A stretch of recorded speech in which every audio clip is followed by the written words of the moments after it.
But একটা জিম্বাবুয়ের সাথে সেঞ্চুরি করা আর অস্ট্রেলিয়ার সেঞ্চুরি করার মধ্যে অনেক ডিফারেন্স। এই টেস্ট ম্যাচটাতে আসলে আমাদের যে প্ল্যান মেহেদী হাসান মিরাজ চলে এসে সেখানে আসলে তৈরিদের 11-এ আসার সুযোগটা কম। নাহিদকে আক্ষেপ আপনার বুঝতে পারবো না। Is a special bowler definitely. আমরা যখন এরকম একটা টেস্ট ম্যাচ হারবো জিম্বাবুয়ের সাথে ইনিংসে, তখন আপনি তো কিছুটা কথা আপনাকে শুনতে হবে। কাউকে না কাউকে দায়িত্ব নিতে হবেই। আমরা যখন টেস্ট ম্যাচ জিতেছি পাকিস্তানের সাথে পাকিস্তানের, তখনও কিন্তু তখন নাহিদের মনে হয় ম্যাচটা খেলেছিল but Hasan Mahmud was champion বলে না, হাসান মাহমুদ ভালো বোলিং করেছিলেন সেখানে। সো আমাদের still we have Hasan Mahmud, আমাদের তাসকিনও আছে। দেখুন, যদি ওয়ার্ল্ড ক্রিকেটে যদি দেখেন, আপনি যদি পুরো ওয়ার্ল্ড ক্রিকেটটা বোলারদের দিকে তাকিয়ে দেখেন, নাহিদানার সাথে সবার কিন্তু একটা গ্যাপ আছে। প্রবলি নাহিদানার, মিচেল স্টার্ক, যারা সবসময় হাই পেসে বল করে থাকেন, two extraordinary bowler. Not only us, I think world ক্রিকেটে হি ইজ এক্সাইটেড বোলার। তাকে মিস করা ডেফিনেটলি যে আমাদের জন্য তো খুব ডেফিনেটলি অনেক ডিফিকাল্ট। আমার মনে হয় ওয়ার্ল্ড ক্রিকেটের জন্য এটা সবাই আসলে আশা করে নাহিদানার বোলিং করে দেখা। বাট এটা আমাদের মানতে হবে, নাহিদানা সব ম্যাচ খেলতে পারবে না। আপনি যতই বলেন নাহিদানারকে মেনে নিয়েই কিন্তু আমাদের এগোতে হবে। বাট নাহিদানা না থাকাটা অনেক বড় সেটব্যাক। আমার মনে হয় যে যেভাবে অস্ট্রেলিয়া যদি আপনার দলটা দেখেন, ওরা আমাদের যেভাবে নিয়েছে, তো সেখানে ওর থাকা না থাকাটা অবশ্যই ওটা বড় ম্যাটার করে। বাট আমি যেটা বললাম শুরুতেই, যখন আমি আমার সেরা খেলোয়াড়টাকে পাবো না, আমি সেটা নিয়ে আসলে বসে থাকতে চাই না। অনেক আমরা যেন সিরিজ যাবো, আমার হাতে যেটা আছে আমি মনে করি আমার এটাই বেস্ট, এটা নিয়ে আমাদের চেষ্টা করতে হবে।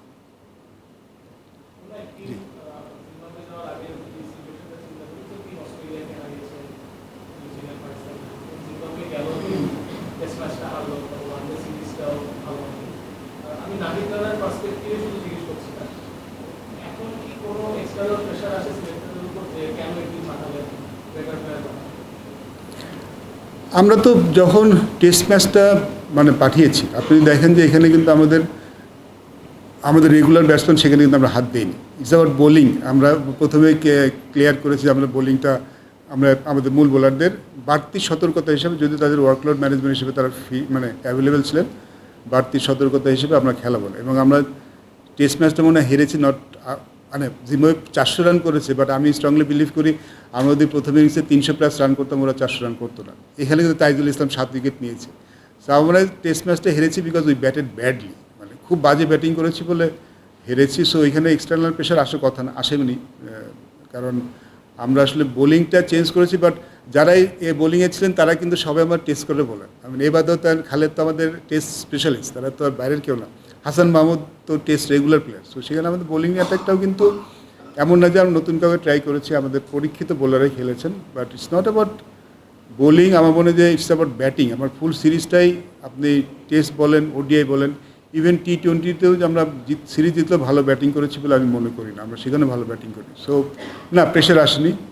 But when you loss against Zimbabwe, এটা এই সিরিজ না, আমরা আগেও যখন জিম্বাবুয়ের সাথে হেরেছি, জিম্বাবুয়ের সাথে সিরিজ হারাটা আসলে আমাদের সব মেনে নিতে কষ্ট হয়। সব কিছুটা কথা যে শুনতে হয়নি তা না, ডেফিনেটলি উই আর অ্যান্সারেবল। আমাদের সবার কাছে কথা শুনতে হবে। জিম্বাবুয়ের সাথে হারাটা আসলে সামথিং আমাদের অ্যাকসেপ্ট করাটা ডিফিকাল্ট। আমরা মনে করি যে we are better side, so we did not play well, আমরা খারাপ খেলেছি। বাট ওই যেটা বললেন যে হ্যাঁ হেরেছি বলে আমাদের ওইটা আসেনি, বাট কথা তো শুনতে হবে ডেফিনেটলি। আমরা যখন এরকম একটা টেস্ট ম্যাচ হারবো জিম্বাবুয়ের সাথে ইনিংসে, তখন আপনি তো কিছুটা কথা আপনাকে শুনতে হবে ডেফিনেটলি।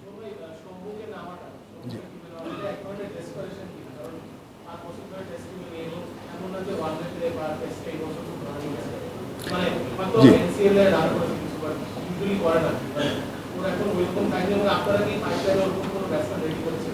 কিছুটা ডেসপারেশন বলতে পারেন। Yes, your right. Because to be honest, আপনি যদি আমাদের NCLটা দেখেন, এখানে যারা রান করেছে তারা আসলে একদম নিউজ প্লেয়ার। জাকির হাসান আছেন আরেকজন, যিনি টেস্ট ম্যাচ খেলেছেন। বাট আমাদের কাছে মনে হচ্ছে সৌম্য ইজ মোর, এই পেসটাও আগে খেলেছে অন্যদের থেকে। এই পেস যে বোলিংটাও, এই পেসটা সৌম্য সরের যেটা খেলেছে, বাকিরা কেউ খেলেনি।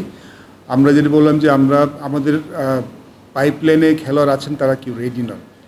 তাদেরকে অ্যাটলিস্ট আমাদের টেস্ট ম্যাচে আসার আগে 1-2 বছর সময় দিতে হবে আমাদেরকে। প্রবাবলি এই যে নেক্সট সিরিজগুলি আছে সেগুলি খেলার পরে, তারপরে যেই আমাদের সামনে NCL আছে, BCL আছে, কিছু খেলা পারফর্ম করেছে প্লেয়ার লাইক শিবলি, কিছু খেলোয়াড় যারা পারফর্ম করেছে। বাট প্রীতম কুমার পারফর্ম করেছে, বাট আমার মনে হয় তাদেরকে এখনই টেস্ট ম্যাচে আসার মতো আসলে তাদের অবস্থা হয়নি। সো আমরা তাদেরকে আর সময় নিয়ে আসতে চাই। পাইপলাইনে যারা আছেন তারা আসলে আমরা মনে করি এই মুহূর্তে অস্ট্রেলিয়ার মতো সিরিজে না নিয়ে আমরা একটা পরীক্ষিত ওপেনার নিতে চেয়েছি।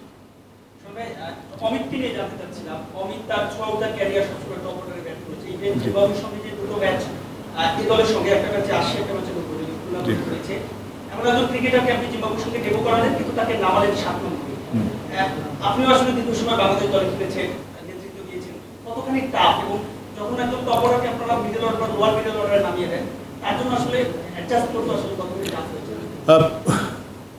আই পার্সোনালি ফিল যে ওকে হয়তো 7-এ যায় 6 করলে তো ভালো হতো, বাট আমাদের যে টপ অর্ডার টেস্ট ম্যাচে সেখানে আসলে অমিতের জায়গা হচ্ছে না। আই মিন নাম্বার 3-তে আমাদের মমিনুল ব্যাটিং করে, নাম্বার 4-এ শান্ত, নাম্বার 5-এ মুশফিক রহিম। সো সেখানে আসলে অমিতের আসলে জায়গা নেই। আমার মনে হয় যে যদি আসে 6 আসলে হয়তো ভালো হতো তার জন্য। 7-এর জায়গায় 6 আসলে আমার মনে প্রিফারেবল ছিল। He is not opening batsman. আমাদের চিন্তা ভাবনা আছে because he is technically very sound. ওকে ওপেনিংয়ে আমরা কিন্তু চিন্তা করেছি যে ওপেনিংয়ে আনা যায় কিনা, কিন্তু আমাদের কাছে মনে হচ্ছে ওকে যদি ওপেনিং আনতে চাই, ওকে একটু আমাদের যেই খেলাগুলি আছে সেখানে ওপেনিং করিয়ে তারপর টেস্ট ম্যাচে আনতে হবে। এই যে টপরে ব্যাটসম্যান আসলে টপরে আসলে জায়গা নেই, এটা আনফর্চুনেট, বাট আমরা আসলে ওকে দলে চেয়েছি যেহেতু দলে আছে, তো হয়তো 6 নম্বরে আসলে ভালো হতো 7-এর জায়গায়। তার আগে আসলে আমাদের যে ব্যাটিং লাইন আপ সেখানে আসলে জায়গা হচ্ছে না। জি জি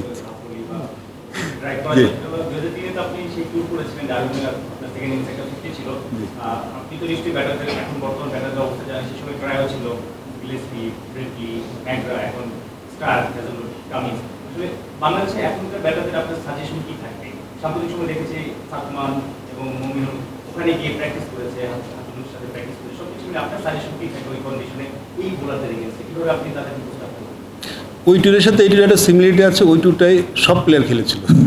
স্টিভে মানে অস্ট্রেলিয়ার যত প্লেয়ার ছিল ওদের ওই সময় তো অস্ট্রেলিয়ান টিমটা স্টিভ মানে ওদের ওই যেই দলটা ওই দলের সবগুলি প্লেয়ার খেলেছিল, কেউ বাকি ছিল শুধু শেনওয়ান প্রবলি ডোপকায় মানে খেলে ম্যাগিল খেলেছিল। So they played with their full test team. এবারে কিন্তু তাই হচ্ছে। দেখুন আমি জানি না এখনও কীরকম উইকেট ওরা আমাদের প্রডিউস করবে। ডারউইন অ্যান্ড ম্যাকায় কেয়ার্সে যে আমরা আগে যখন খেলেছি তখন ডারউইন উইকেটটা কিন্তু কিছুটা সিমিলারিটি আমাদের মতো, বিকজ ডারউইন কিন্তু আমাদের কাছাকাছি, কন্ডিশনটা কিন্তু ঠিক অস্ট্রেলিয়ান কন্ডিশন না। এখন তারা যদি আমাদের সুইমিং ট্র্যাক মানে ডিফারেন্ট কেস, বাট ইউজুয়ালি ডারউইনের কন্ডিশনগুলি অনেকটা আমাদের মতো, মানে খুব বেশি নট লাইক পার্থ, ব্রিসবেন অথবা মানে মেলবোর্নের মতো উইকেট আগে ছিল না, এখন কেমন আমি গেলে হয়তো ভালো বুঝতে পারবো। লোক অস্ট্রেলিয়ানদের আমরা যখন যাই তখন তো আমাদের নিয়ে অনেক কথা হয়েছিল যে একদিনে টেস্ট ম্যাচ শেষ হবে। আমরা কিন্তু 4 দিন টেস্ট ম্যাচ খেলেছিলাম অস্ট্রেলিয়ার সাথে, ওই অস্ট্রেলিয়া দলের সাথে, যেখানে ম্যাক্সিমাম দলে 3 দিনে শেষ হতো তখন অস্ট্রেলিয়া যারা যেতেন ট্যুরে। আমার মনে হয় অস্ট্রেলিয়ার সাথে আমি পার্সোনালি ফিল করি অ্যাটাকিং ক্রিকেট খেলার ভালো, বিকজ ওদের বোলাররাও সব অ্যাটাকিং এবং দে ডোন্ট এক্সপেক্ট যে তাদের কি কেউ অ্যাটাক করবে। সো আমার কাছে মনে হয় যে যদি অ্যাটাকিং ডাজন্ট মিন যে আপনি একদম সব বল মানে ছাড়বেন, বাট পজিটিভ মাইন্ডসেট নিয়ে ব্যাটিং করাটা মনে হয় অস্ট্রেলিয়ান টিমের সাথে যারাই করে তারা সাকসেসফুল বেশি হয়।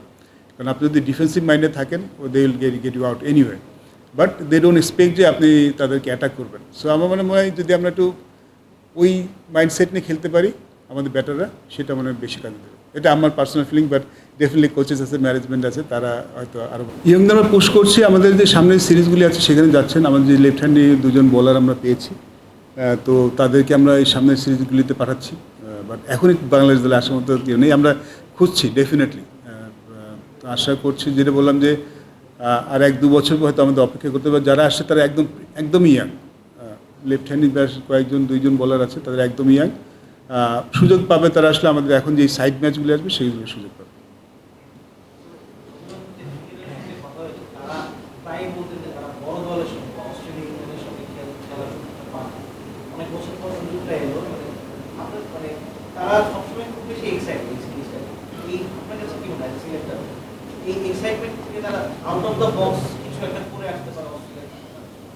তাহলে তো খুব ভালো হয়। না ডেফিনেটলি দেখুন আপনি মানে আমি কাউকে ছোটো করছি না, বাট একটা জিম্বাবুয়ের সাথে সেঞ্চুরি করা আর অস্ট্রেলিয়ার সেঞ্চুরি করার মধ্যে অনেক ডিফারেন্স। মানে আপনি তো আপনার ক্যারিয়ার হাইলাইট হয় না, আমার ক্যারিয়ার হাইলাইটেড কী। সো ওই অস্ট্রেলিয়ার সাথে মাটিতে যদি আপনি সেঞ্চুরি করেন ওইটা আপনার ক্যারিয়ার হাইলাইট থাকবে। সো যে কোনো খেলার জন্যে ওই অস্ট্রেলিয়ার যে 5 উইকেট পাওয়া কিংবা সেঞ্চুরি করা, এটা তার পুরো এন্ড অফ ক্যারিয়ার সে বলতে পারবে যে আমি অস্ট্রেলিয়ার মাটিতে সেঞ্চুরি করেছিলাম, 5 উইকেট পেয়েছিলাম। সো এটা মনে হয় যে কোনো ক্রিকেটারের জন্য একটা হয় না, আমরা তো ক্রিকেট খেলি, আমাদের পেশা, আমরা ভালো করতে চাই, বাট সবার মনের মধ্যে কিন্তু কিছু থাকে যে আমি যেন শেষ করে কোনো কিছু একটা মনে রাখতে পারি। তো দিস ইজ এ সিরিজ যেখানে যে পারফর্ম করে সেটা নিয়ে তো তার সারা জীবনের ক্যারিয়ারে হাইলাইট হয়ে থাকবে। জি জি,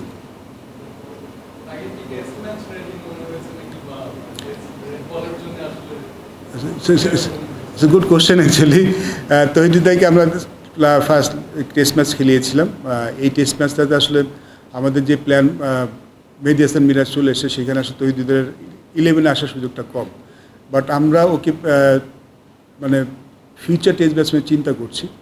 আমাদের সামনে সাউথ আফ্রিকা এই সিরিজ আছে, south Africa is a very strong side, 2টি 4-ডে ম্যাচ আছে, তো আমরা আসলে ওকে ওইখানে পাঠাবো। আমরা মনে করেছি যে অস্ট্রেলিয়া যেহেতু একাদশে খেলার সুযোগটা কম, আমাদের যে কম্বিনেশন যাচ্ছে, সো যদি কোনো অ্যাক্সিডেন্ট হয় he can always fly back to Australia, but যদি ও অস্ট্রেলিয়ায় যে বসে থাকে এই সাউথ আফ্রিকা এই সিরিজের ম্যাচগুলো মিস করবে। তো এইখানে আমাদের কাছে মনে হচ্ছে ওকে যদি আমরা এই ম্যাচগুলো খেলাতে পারি, এই কন্ডিশনে যদি অ্যাডজাস্ট করতে পারে, যেহেতু test match will be hour important player আমরা মনে করছি, সো গোয়িং ফরওয়ার্ড ফিউচারে সেটা আমাদের বেশি কাজে লাগবে ইনস্টেড অফ অস্ট্রেলিয়া যেয়ে যদি বসে থাকার থেকে। এই চিন্তা করে আসলে এক্সক্লুশন করা হয়েছে। আমরা চিন্তা করেছিলাম যে 16 জন মেম্বারকে নিয়ে যাই, সেটা আমাদের মাথায় ছিল, বাট আমাদের কাছে মনে হচ্ছে ওকে নিয়ে যে বসে থাকার থেকে ও যদি সাউথ আফ্রিকা এই দলের ম্যাচগুলি খেলে সেটা ওর অনেক বেশি কাজে লাগবে। Mushfiq Hasan Mushfiq Hasan Rabiul two different kind of bowler. You're right, Mushfiq Hasan সামন যে জোরে এসে মানে হিট দ্য ডেক বল করে থাকে, যে ধরনের আমরা অস্ট্রেলিয়ায় মনে করছি এই ধরনের উইকেটটা বেশি পেতে পারি, তো সেই চিন্তা করে থেকে আসলে মুশফিক হাসানকে আনা হয়েছে। আর রবিউল হকের কথা সেম জিনিস আমরা মনে করেছি যে রবিউল হকও যেহেতু আমরা একটা কনসেপ্টে মাথায় নিয়েছিলাম, সেটাতে বের হয়ে যায়নি আমরা।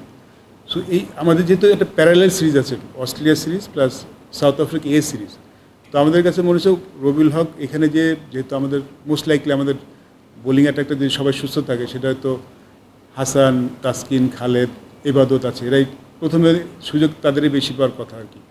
সেক্ষেত্রে রবিউল হককে আমরা চিন্তা করছি যে ও সাউথ আফ্রিকা যাক, এই দলে খেলুক, so he'll prepared himself for the red ball cricket. সেই চিন্তা থেকে আসলে রবিউল হককে আমরা রাখি। নাহিদকে আক্ষেপ আপনার বুঝতে পারবো না। Nahid special bowler, is a special bowler. আপনার যে কোনো টেস্ট দলে যদি দেখেন, is a sensation and special bowler, তো তাকে না থাকার আক্ষেপটা তো থাকবেই। বাট যখন নেই তখন দেখুন লাস্ট অ্যাশেজ সিরিজে কিন্তু প্যাট কামিন্স খেলেনি, তাকে ছাড়া কিন্তু আসলে খেলতে হয়েছে। সো তারা তোকে একবার বলেনি যে আমাদের মেইন বোলার ক্যাপ্টেন নেই। সো আপনি যখন আপনার মূল বোলার না থাকবে, সেটা নিয়ে আক্ষেপ করে তো আসলে আপনার মানে আপনি গোয়িং ফর আগে এগোতে পারবেন না। এবং আমি মনে করি যে আমাদের যারা আছেন, look Taskin is a fantastic bowler, যদি ফিট থাকে Taskin is fantastic bowler. Hasan Mahmud আপনার সবাই দেখেছেন, যদি এই দুজন মানে ফিট থাকে, ভালো করে, প্লাস খালেদও খারাপ করেন, ইবাদতও কিন্তু পাস্ট ভালো করেছেন। সো আমাদের এই কয়জনকে নিয়েই আসলে আমাদের এগোতে হবে। সো ডেফিনেটলি আক্ষেপ তো থাকবেই, বাট সেটা নিয়ে আসলে আমরা মানে এখন আর পড়ে থাকতে চাই না, আমরা সামনের দিকে তাকাতে চাই।